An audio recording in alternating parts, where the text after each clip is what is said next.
Anthropic is one of the key AI names eyeing a potential IPO this year, and it's looking to outmaneuver big spending rivals by showing you don't need the most chips to win. Mackenzie Sigalo is back on the East Coast with more in today's Tech Check. Mac? Hey, good to see you, John. So there is a growing split in how the biggest AI labs are approaching the race, and Anthropic is making what might be the most contrarian bet in tech. OpenAI, xAI, and hyperscalers like Meta and Alphabet are going all in on scale. $1.4 trillion in headline commitments made by OpenAI alone. Now, massive data centers rising across West Texas is a thesis that means more compute, better models. Anthropic President Danielle Amadei telling me in an exclusive interview that they are taking a different path. Different players have sort of different approaches to how we kind of think about compute and capital in general. Pretty consistently, Anthropic has had, again, a fraction of the resources of our competitors, and yet we've been able to do more with less. This goes to the heart of AI's biggest debate, the scaling laws, the idea that more compute automatically means better models. Now, her brother and the company's CEO, Dario Amodei, helped pioneer that research. But Anthropic is proving you can get gains through smarter algorithms, better training data, and techniques that make models reason better, not just bigger pre-training runs. And the market is validating it. Revenue is 10x every year for 3 straight years. Anthropic is now the first LLM offered across all 3 major clouds, Amazon, Microsoft, and Google. And even their Gen AI rival, Alphabet, is distributing their product. John?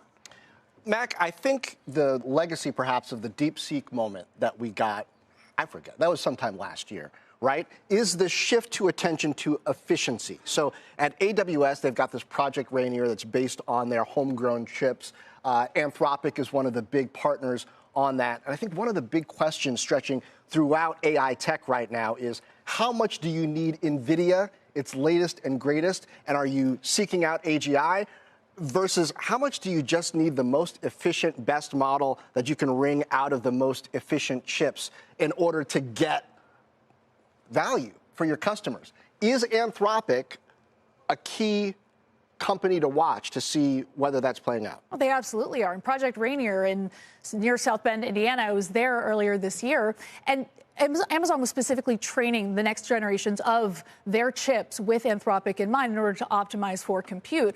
And Anthropic was an early adopter of Trainium. We've now seen 2 more generations coming from that collaboration. And what's really fascinating is kind of going inside of these complexes and how they are able to optimize the models.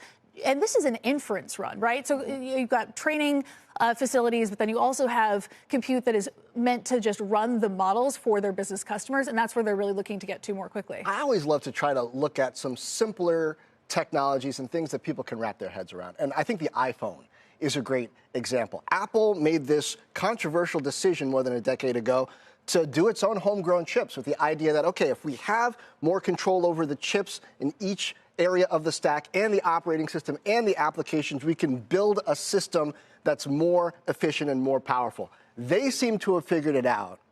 Can somebody do it on the data center side with AI as well? Well, we're seeing OpenAI team up with Broadcom to design their own chips. And part of this narrative around Gemini's comeback story this year has to do with Alphabet's vertical stack and the fact that the TPU, a chip that they've been working on in-house for 10 years, is competitive, has an excellent reputation on the street and with people who know this tech intimately well. And that's part of why Gemini has been coming back. They're able to undercut on price. And I mean, Amazon, that we were just talking about a minute ago, Andy Jassy loves to talk about the fact that Trainium is 40% less expensive than NVIDIA. And so they're winning on cost there. Yeah, and I think that it's so easy to look at horsepower. We did it with PC chips a couple decades ago and think that whoever revs the hardest is going to win. But we see NVIDIA and AMD as well focusing on systems saying, hey, we're not just about the high horsepower chips. We've got a whole software ecosystem here that makes it all work better and makes it work together generationally. And really, Anthropic has become this litmus test as to whether that works at scale, right? And so more than 50% of the revenue is coming through API sales, where you have businesses like Novo Nordisk building on top of Claude for critical workloads, internally critical workflows that they're doing. And the fact that they have seen this 10x year-over-year revenue jump for 3 straight years really speaks to the fact that at this point, less compute, they're able to do more with these efficient models. That's why it's so important you talk to Danielle. Mac, thanks.